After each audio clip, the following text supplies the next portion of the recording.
Hi, welcome to Inside the Lines. I'm Lizi Arbogast alongside Scott Hardy, and we are back to talk about some football. We have some super exciting matchups this week. Thank you, first of all, to our sponsors, Rodney and Langley Funeral Homes, as well as Dark Insurance Agency and Alex City Marine.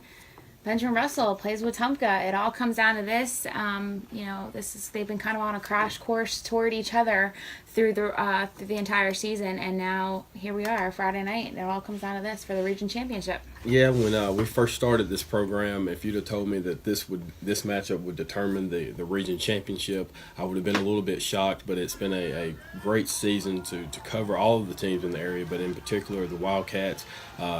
This is a top 10 matchup with Wetumpka and Benjamin Russell. Wetumpka coming in at number 9, Benjamin Russell at number 6. So they fared pretty well this season in their top 10 matchups, 1-1 against Opelika, or at least in 6A that is. 1-1, they lost to Oxford, but did beat Opelika, who's ranked number 10 now. So it should be a pretty interesting matchup this Friday. And Wetumpka is coming off their first loss of the season. They lost 20-19 against Opelika, which sort of set this all up, because had Wetumpka won, it would have been, it wouldn't have mattered what happened on Friday night. And now, it's kind of all the anxiety is building, the anticipation is building. And I'm thinking it's going to be a really good game. I think Wetumpka worries me probably more than any other opponent that Benjamin Russell has faced so far, just because they are so athletic, with Smoke back there at running back, J.D. Martin at quarterback. They have the power to score a lot of points. Yeah, and the thing is with Benjamin Russell, we've talked about it as a portion of the team that we thought might suffer a little bit would be the offense, but it's actually kind of been in reverse at times. The defense, if there has been a point of emphasis, really it has been the defense and the secondary in itself, but I don't really foresee that being a problem for this week. And again, I think there's just so much hype around this game, probably one of the biggest games in the state. There's some big top matchups for 7A, but in terms of 6A football, this is probably the biggest matchup, and it'll have a lot of playoff implications in terms of who's coming and where, and it'll throw off some other things. So Benjamin Russell has the opportunity, if they're able to win this game, as we said, they will lock up the number 1 seed. And I think that, again, if you had talked to the coaching staff or even some of the players, I don't necessarily think that was going to be something that they anticipated, but they've put together a tremendous season and have the opportunity to win their 17th region championship. And it's been 4 years since their last region championship? Since 13, yes. 2013. So that was back-to-back years they'd won it then. So we'll see what happens there. And I think that also this team is, like you said, it's just has been a little bit of a surprise. I mean, we knew that they were going to be better than last year. I don't know that we thought that they were going to be going into this with only 1 loss, that they would be potentially playing for the region championship, and they've locked down a home playoff spot for sure. And so, like you said, it's just exciting to see how they've come together. And when the defense is struggling, last week the offense did really well. When the offense doesn't have its best game, the defense kind of shuts things down. So the way that they played as a team has been really exciting to see. Yeah, and you use the word team, and that's really just something that is really amplified, I think, that the type of season that the Wildcats have been able to have. There isn't one. They have some stars, don't get me wrong, but as a collective whole, a collective body, the team is really what gets things going, and that's from the top down. And you can see that amongst the coaching staff. Nobody has any ego problems there. If one person's to blame, everybody's to blame, and I think that carries over into the playing field. And speaking to some of the players this week, they've had a really good week of practice so far, and so if that can carry over onto Friday, I think the Wildcats have an opportunity to I don't know if you could even really say upset. I guess they probably are the underdog, but they have an opportunity to come in. I don't think they're the underdog. You would think so? Okay. I mean, you look at the state rankings. Benjamin Russell's 6, Wetumpka's 9. They've got an even record now. I don't know. I mean, I don't know. I don't know who would be the underdog. Yeah. So we need Vegas betting on this one. I like a home dog. So if they are, I do like the home dog. That's true. The home field advantage, helps out a little bit. Either way, I think that this is a game that Coach Horn and his staff have been building for, and this senior class for the Wildcats has been so much fun to watch and cover, and so I had a nice ceremony, and I'm sure you'll be able to cover that as well with the quarterback club. And so it's just been the family has been kind of the mantra of this team, and so it's really exuded that on the football field. Another really exciting matchup we've got going in the region or the area this week is Dadeville is hosting Childersburg, and this is once again you win and you're in the playoffs, you lose and you go home. Childersburg's kind of started the season really well. Kind of took a little bit of a tailspin in the latter half of the season, and now this could be a really, really good matchup. Dadeville struggled last week against Hanley, and I know that they're going to want to win last game on their home field. Yeah, and that really, I think, put so much pressure on them for this game, and they could have. I mean, they would need to win this game, but right. It wouldn't be as much pressure. Last week was a game that many thought they would win based on the 0-7 record. Mm-hmm. You did call that one, so kudos to you. But Childersburg did beat Hanley 14-13 in an earlier matchup this week, so that from a common opponent standpoint, you do see that. But this is an opportunity for Dadeville to get back on the winning track, and when there's this much pressure on a game, there's zero margin for error. So they will need all their playmakers, hands on deck, especially with Quay Tucker and Kadori Glenn. That'll have to be the formula for success for Friday. And that was especially the sticking point against Hanley last week, is their offense just got stuck in the mud. They had, I want to say they had about 150 yards of offense total, but 67 of that came on one run from Quay Tucker. So it was sort of just like they had put together one good drive, and then the rest of it was just mostly 3 and outs, and they just couldn't offensively get the ball moving, and Hanley was so explosive offensively that it was ugly quickly. Yeah, and you said that too when we were doing our Inside the Lines live shows, that this is a team, although they're 0-7, they had the athletes and they're a lot better than what their record was indicating, and so Dadeville, I think, fell asleep at the wheel, so to speak, there, and so wasn't able to really drive them to a successful victory. But I think this Childersburg Tiger team, and then another Tiger. There are 4 Tigers in that region? Have they beaten any of them? No. Tallahassee they lost to.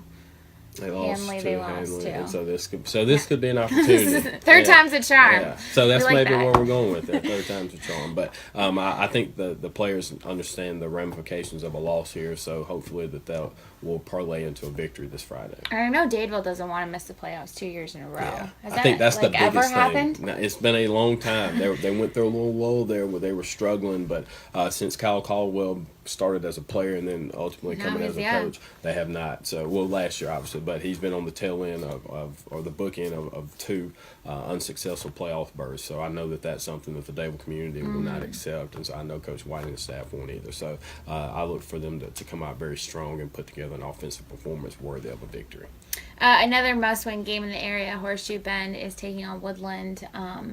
This seems like it should be a game that Horseshoe Bend can win.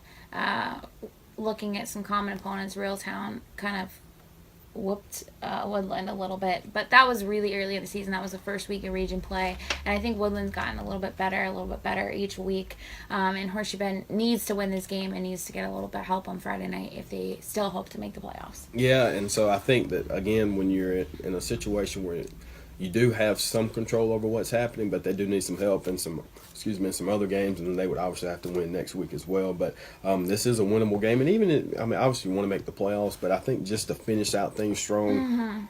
In his first season there, Coach Averett's first season with the Generals, you want to come out and finish strong as possible. So if they're able to win these next 2 games, this game in particular, I think that bodes well for the future of the program. But if you're a Horseshoe Bend fan, you have to feel pretty confident about the game on Friday, just based off the type of team Woodland has been so far. They have gotten progressively better each week, but look at some of the common opponents that both have had.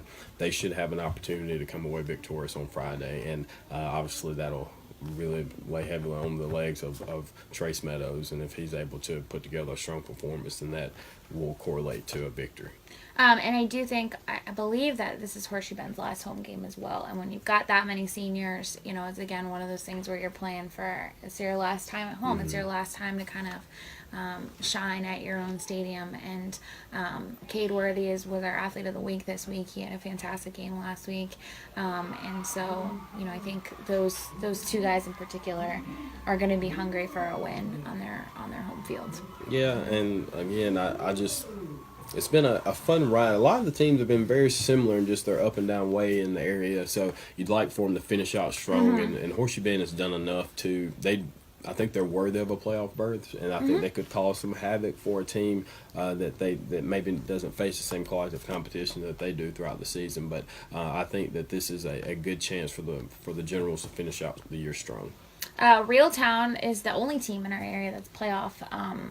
Well, other than Coosa, who's not in the playoffs, but whose playoff fate is sealed. They will be the number 3 seed out of their region, regardless of what happens these last 2 weeks. They are hosting Fayetteville this week. I would assume that's going to be a big victory for Reeltown. But again, it's one of those things you don't ever want to get complacent. Don't want to overlook your opponent. And I think Coach Matt Johnson will definitely have that mindset. The Rebels will have that mindset. Yeah, and it's kind of two schools of thought here with a playoff seat already clinched and already knowing where you stand. Maybe you shift some of your playing, I guess, not necessarily style, but the personnel that you have, maybe the amount of reps that they get, and maybe you don't play them as much going down the line, or there's that line that you want to be as hot as possible going in because you're going to have to travel for that first game and you want to be playing your best football, and they've already had their bye, so they'll go immediately into the playoffs after the last game of the season. So if I know Coach Matt Johnson the way I think I do, he will be somebody that says, no, we're going to keep continuing to play. Foot on the gas, yeah. I do think it's an opportunity to kind of work on maybe some things that, try to maybe get their passing going a little bit more. That's something that they haven't done a whole lot of. They've done it well, but they just haven't done a whole lot of it. So those are the kinds of things where these last 2 weeks, you can kind of take advantage of the opportunity that you have because you don't have to win. Obviously, you want to win, but you don't need to be blowing out Fayetteville for any reason at this point. Yeah, and I think that's something good for that offense. As you said, we know that they can run the ball. We know Obviously. they'll be able to do that. But I think in terms of maybe just incorporating some of your trick play, and I know you don't want to show anything going there, but you want to kind of see certain looks, how teams are going to see, or maybe you want to show some looks so teams can get accustomed to that, and then once the playoff comes, then you use that to maybe some play action passing there. And I think that'll be something that is used heavily for them as they enter this playoff berth. But as you said, number 3 seed, so congratulations to them for officially clinching that spot. Them and the Wildcats obviously have, but Benjamin Russell playing for different seeding. But congratulations to Coach Johnson on back-to-back playoff appearances. And lastly, we've got Central Coosa is headed up to Southside Selma for a Thursday night game. Coosa's coming off a 42-0 loss to Montgomery Academy, which actually isn't as bad as it sounds. I said 42-0, and you made me change because you made me feel bad. So I feel bad now that I got the Alabama score off by only 1 point. So we both did well last week. Yeah. But I think that could have been a lot worse than it was. And also, Coach Rary was pretty encouraged after that game. He said he thought that they put together a really complete game. He said he thought they had some momentum actually in the first half. Montgomery Academy came out in the second half and tried to onside kick them because they did have some of that momentum coming out of the second quarter. And so I think that's, like we said before the game, we're just looking for positive. We're looking for some improvements down the stretch with these 2 really tough opponents left. Yeah, and you maybe with the game being on a Thursday, maybe that changes things up because I think they just need some change of mojo. But right now, I think you hate to say this, but I think they're ready for the season to end. And when I don't mean it in a negative way, but I think they're ready to get to the drawing board to really start putting his hand on this program. Coach Rary is, and so I think that's really what more so is the most meaningful thing about this season is that they did come. They're going to get through it. Maybe they won't have a victory to place in the win column there, but I do think that they're in a position now going forward that at least he has an understanding of the program, and so he knows what he has to do to be able to compete against other teams in the region. And he doesn't lose too much. He doesn't have too many seniors, so that should help, I think, bode well for the future. We will finish it off, as always, with our Dark Horse Players of the Week, sponsored by Dark Insurance Agency. I think we both got some Benjamin Russell Wildcats going this week. I'm going to kick it off with Mr. Landon Cotney. He had a great kind of a breakout game last week, showed that he could be that mobile threat, added that, had a 68-yard touchdown, I believe, finished with 111 yards, only on like 6 carries too, and so I think he's been progressively, every time I've seen him, he's progressively been getting better, whether it be through running, passing, or just kind of directing that offense, and so I think if he can have a strong game and kind of match up with some of Wetumpka's skill players, that Benjamin Russell will be a lot better off. Yeah, it's been a lot of fun to watch his maturation, especially from last season, from the comeback games that they've had to now. So it's been a lot of fun there. But the player that I'm going to choose will have to have Landon Cotton will have to have a big game for this individual to have a big one in that. And maybe not, though. Tyler Watts, he only had the one big catch the week that I chose him the second. Full circle. Yeah, coming full circle. So I think that this will be some opportunities. There'll be some one-on-one matchups and maybe where he's able to sneak out tight end dumps or some tight end flag opportunities there for him in that H slot. So I'm going Tyler Watts from the Benjamin Russell Wildcats. It should be a very, very exciting week. We want to once again thank our sponsors, Rodney and Langley Funeral Homes, as well as Alex City Marine and Dark Insurance Agency. As always, you can join us on Friday night for Inside the Lines live on Alex City Outlook's Facebook page.